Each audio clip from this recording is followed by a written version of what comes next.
Hello, I'm Jake, And I'm Rich. and welcome To LOLOUT. Now, today's video is entitled, What We Want to See in Dark Souls 3. And I'm with someone who knows a lot about the Dark Souls universe and series, as I do not know very much at all, and his name is Rich. So, Richie, hello and welcome to the program. Jake, I've been on this channel for a few years now. Oh yeah. So, Richie, what do you know about Dark Souls? And dead silence. So, Richie, as an avid player of Dark Souls, which one do you think is the best out of 1 and 2? Out of 1 and 2, definitely number 1. Number 2 was still a good game in its own right, but just nowhere near as good. And how excited are you for Dark Souls 3? I am incredibly excited. I can't wait for April, pretty much. So, why do you think Dark Souls 3 won't let you down? Well, I've seen the trailers, they all look very good, and also Miyazaki is going to be back on as director, so hopefully that'll be a very good move for this game. For those who don't know who Miyazaki is, why don't you clarify? He was the one who directed the first 2 games, that's Demon Souls and Dark Souls 1, and also Bloodborne. Now, because he was directing Bloodborne, he couldn't direct Dark Souls 2 at all. So, what's some things that you really do want to see in the next one? So, first off, when we're talking about comparing Dark Souls 1 and 2, you have to look at the differences between them. So, in Dark Souls 1, you level with the bonfires, whereas in Dark Souls 2, you level with an NPC. I personally think that Dark Souls 1's system is far superior. Okay, go on, what else is there?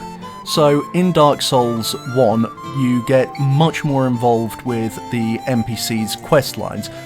Examples that fans of the series will know well are Solaire of Astora and Sigmire, otherwise known as the Onion Bro, and they have these really good side quests which you just get quite emotionally invested in, and I know that I was personally very upset when I couldn't save either of them at the end of their side quests.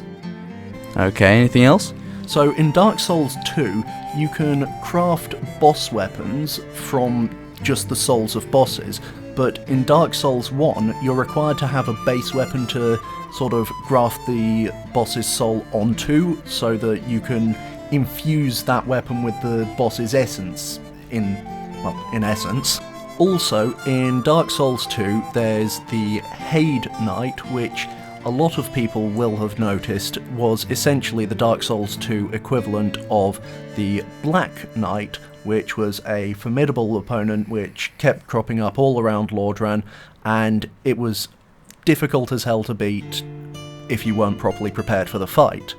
Now, hopefully there'll be some sort of equivalent of the pair of them in Dark Souls 3, and hopefully it won't be too easy to beat. Because Dark Souls is anything but easy, right? Definitely. In terms of the content of the game, I would actually like to see a bit more about the First Flame, because all we know is that it just came into being, and then every now and then a powerful soul is needed to rekindle it and keep it going, and quite frankly nobody really knows what's going on with it. And on the flip side of that, I think we also want to learn a bit more about the Abyss, because that's where all of the bad stuff is coming from, essentially. And Dark Souls does have a very rich lore, doesn't it? So it seems like it should be explained. Yeah. Okay, let's talk a little bit now about the PC port. Ah yes, the PC port. Now, in Dark Souls 1, the PC port isn't exactly as good as it could be. You can probably see that on the screen, like, right now. Yeah, it's clearly a direct port over from Xbox, and it doesn't really shine because of it. It's still got the controller buttons, hasn't it? Like, yeah, X and A and A to read the message, A to climb the ladder, Y to toggle between the two of them. And that's just lazy. That is just lazy. So that's what you want to see. Now, what about what you don't want to see? So one of the features that I didn't like as much about Dark Souls 2 is that you have immediate access to fast travelling between any bonfires. And when I say any bonfires, I mean any 2 bonfires anywhere in Drangleic. It's not really in keeping with the Souls universe, I wouldn't say at least. And I know that they did it to counter the problem of having an NPC doing your levelling rather than bonfires in general doing your levelling, but it's a bit of a problem and I'm not sure that I like it. I don't want it to return, really. Now, something else that bugged me about number 2, the way that parrying worked. In number 1, you do the parry, you knock the opponent off guard, and you take care of them while they're staggered. In number 2, you knock them off guard, they recover themselves a little bit, and then they fall flat on their back, and that's when you can deal with them. And that's just retarded. I'll be honest, that is retarded right there. Anything else you don't want to see?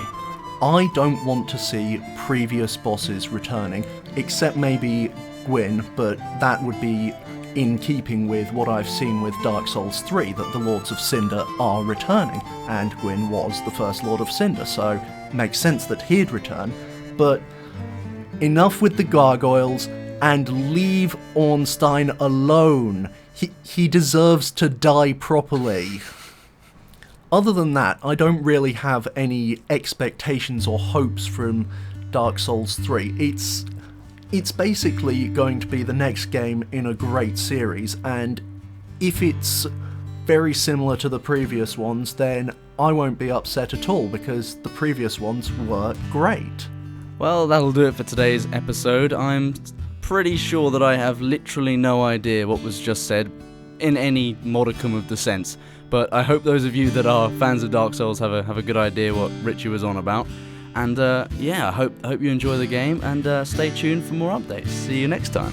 Oh, and one final thing for Blue Fuse, who asked us this on our update video and insurgency competition. You asked me to say the phrase, slimy sausage. Well, there you go. Cheers, Blue Fuse. See you next time.